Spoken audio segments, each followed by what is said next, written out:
Okay, so my last macromolecule video is about carbs. Carbohydrates are composed of sugars, and I'll show you in a second.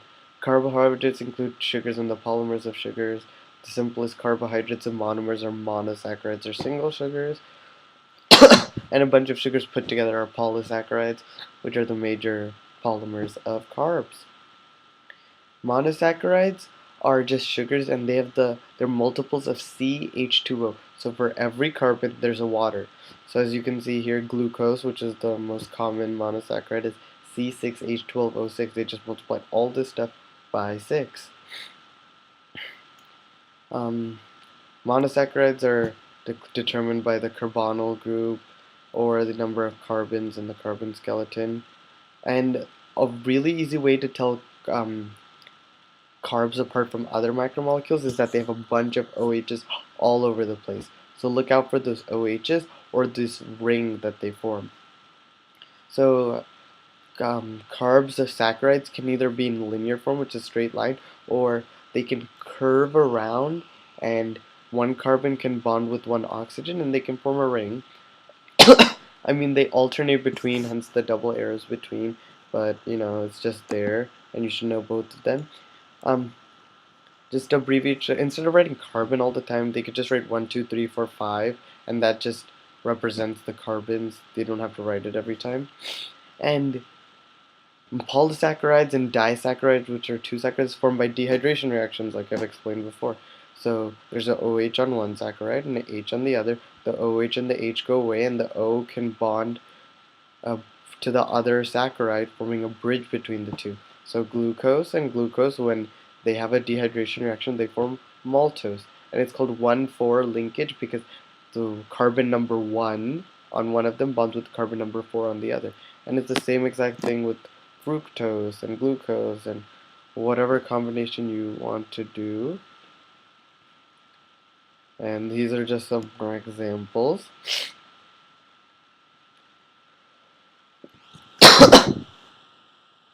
Okay, so really important is starch.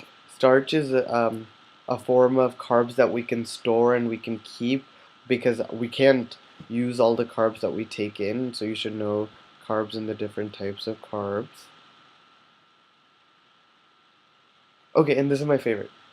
So the type, the type of bond that forms between the saccharides can totally change the resulting molecule. So starch, as I showed before, it's the 1,4 linkage. So the carbon 1 links with carbon 4 on another saccharide, and they just form this type of bond, and that's called alpha bond.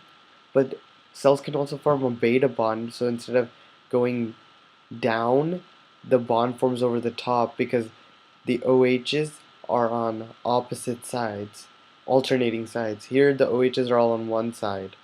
So this just shows like this sugar is flipped over, and that's what creates beta bonds. And just cellulose has beta bonds, starch has alpha bonds, and we as humans can only break alpha bonds because those are the enzymes that we have in our body, and we can't break beta bonds.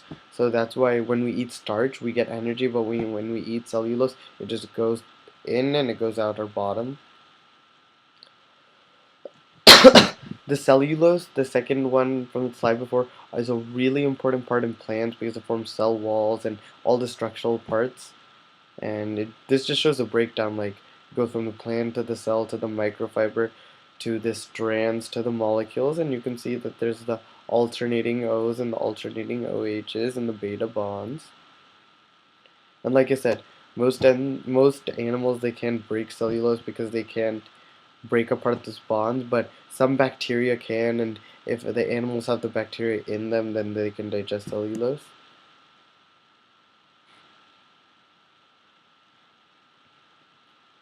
Here's another type of monomer called chitin.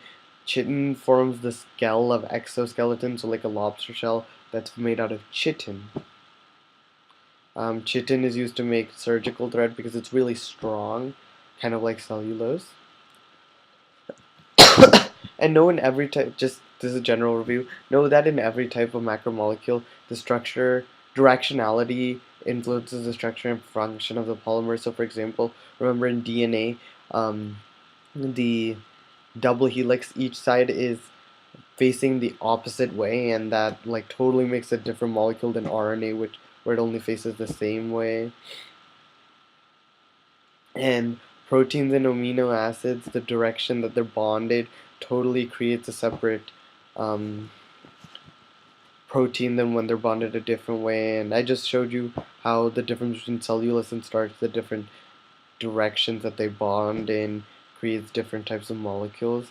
And that's all it for the PowerPoint, but I'm just gonna go over this one practice question that was on there because she said that sickle cell was gonna be on the test. So sickle cell anemia results from a point mutation in the HBB gene. The mutation results in the replacement of an amino acid that is a hydrophilic R group with an amino acid that has a hydrophobic R group on the exterior of the protein. Such a mutation will mostly result in altered blank blank blank. I went over this in the protein video 2 videos ago, but I'll just go over it now. So the way that I would break this down is amino acids. So amino acids are for protein. So you can cross out DNA and you can cross out fatty acids because that's nucleic acids and that's lipids. And then so you're left with A and D. A says properties of the molecule as a result of abnormal interaction between adjacent hemoglobin molecules, and D's protein second structure as a result of abnormal hydrophobic interactions between R groups in the backbone of the protein.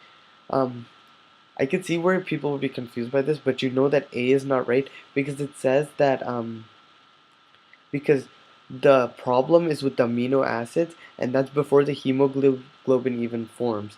So you know that that the hemoglobin is altered, not the interactions between the hemoglobin themselves. And you also know because they talk about hydrophobic versus hydrophilic in the question, and it also brings up hydrophobic in D, and it makes the most sense. Like I explained in my protein video, the different amino acid creates a different structure of the protein because the polar covalent bond switches and basically it just creates like a weird sickle shape in your cell instead of a nice round shape.